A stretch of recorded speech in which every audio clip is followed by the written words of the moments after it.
Hello, this is old Mr. Kent, and this video is being made for a very good friend of mine named Eamon. He lives in Ireland.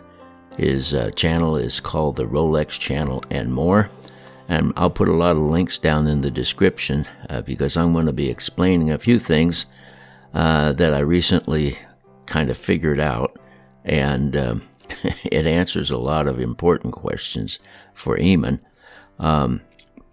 He's a very good friend of mine. I started watching his videos on drones, it had to be at least 6 or 7 years ago. And he always had some good advice and so forth, so every time he put up another drone video, I'd watch it. Well, anyway, so that's Eamon over in Ireland, but I also have a good friend in Washington State here in the United States, and he lives along the Oregon coast, or Washington coast, I'm sorry, up in northern Washington on the west side. He lives about a mile from the ocean, from the beach of the Pacific Ocean. And when he moved there from a very dry climate, and when he moved there, we'd go see him once in a while, and he said he couldn't believe how fast vehicles rusted in that area because of the salt air. Okay, well, see, now he lives over on the coast, and my friend Eamon, he lives in the same kind of climate. In fact, if you go to his channel, look at a lot of his drone videos, it's overcast and cloudy. And anyway, the point is there's a lot of salt air that comes in. And yes, it's really salt air. And so that's what causes iron things or steel things to rust so rapidly.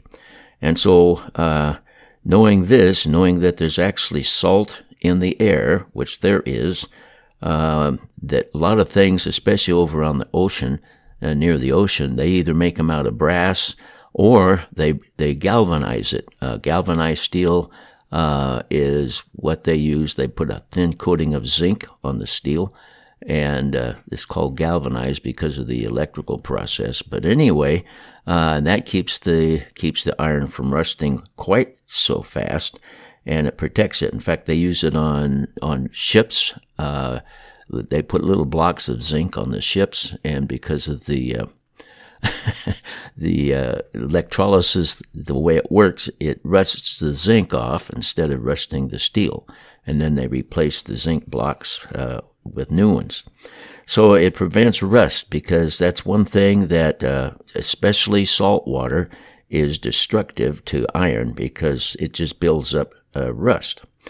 Well, and the reason being is if you take a look at an iron molecule or iron atom, and now I don't know a whole lot about all this stuff, but I know that with like in the first ring out from the protons, the first ring out will hold 2 electrons.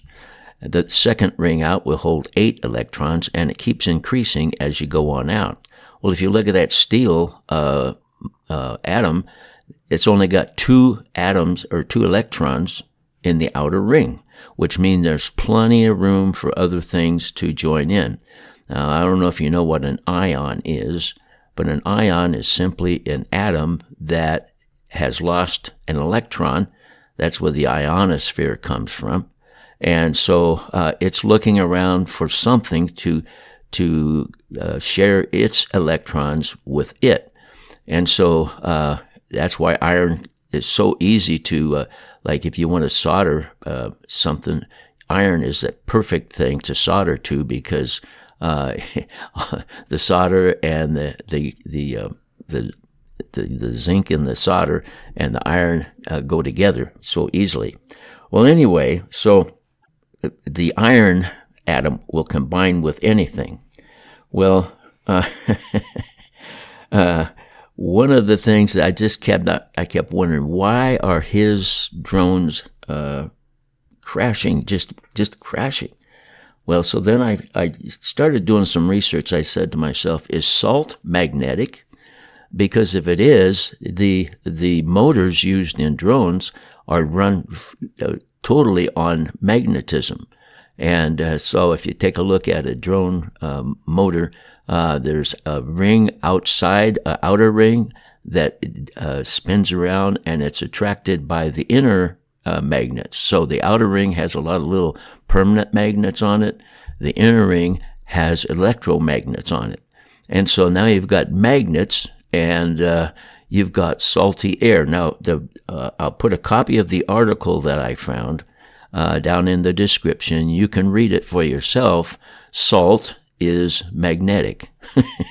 And so the salt ions that are connected with the water that evaporates off of the ocean, it's in the air. And so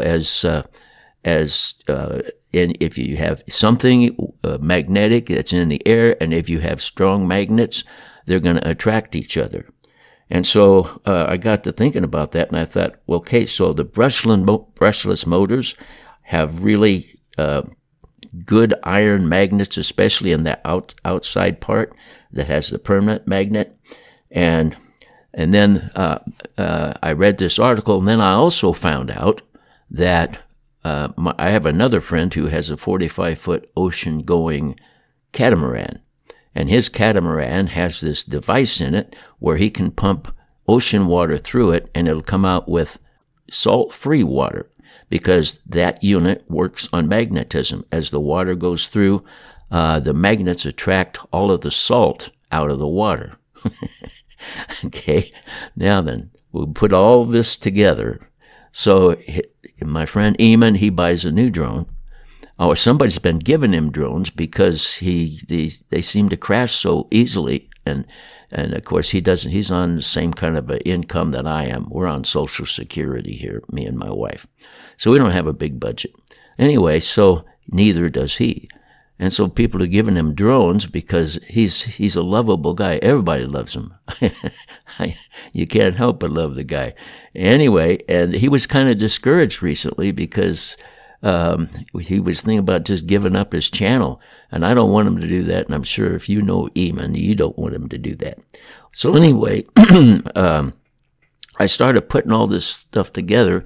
He would get a new drone, and he'd fly it 2 or 3 times, 4 times, a bunch of times.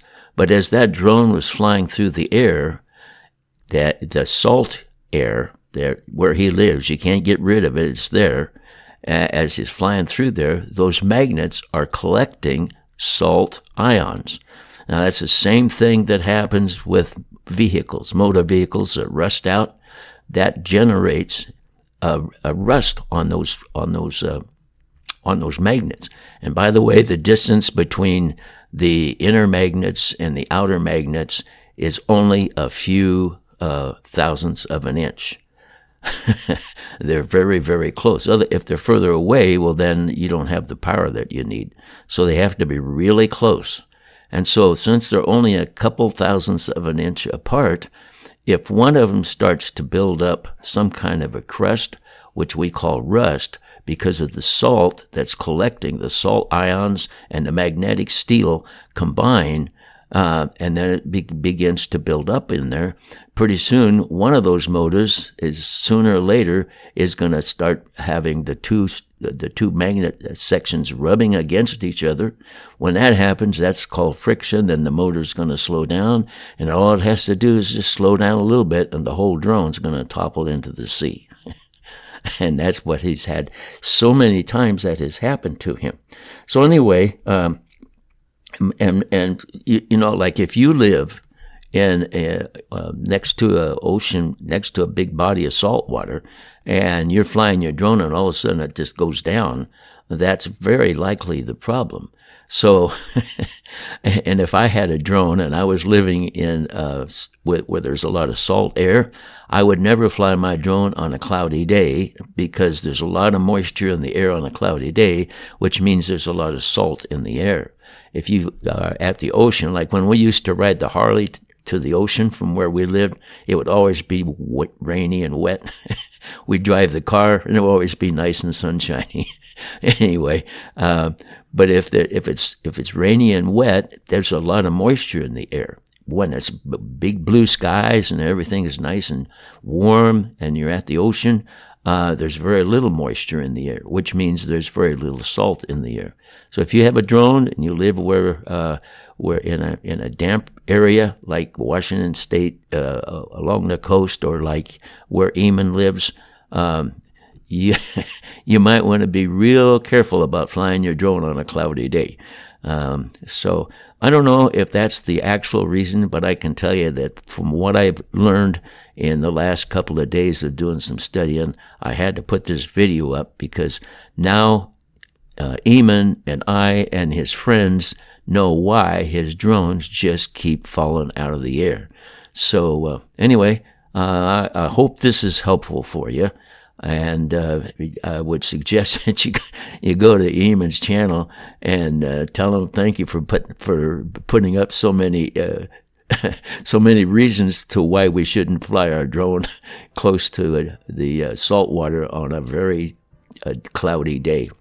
All right. So anyway, that's give him a visit, leave him a note, comment, and he would appreciate that, I'm sure, because I know there's a whole bunch of people that love the guy, and he was a little discouraged the other day. I think he might be feeling better now that we figured out why the drones crashed. It wasn't him. He's a good pilot. He's been flying drones for years. All right. Anyway, with that, I'm going to say thank you for listening, and God bless.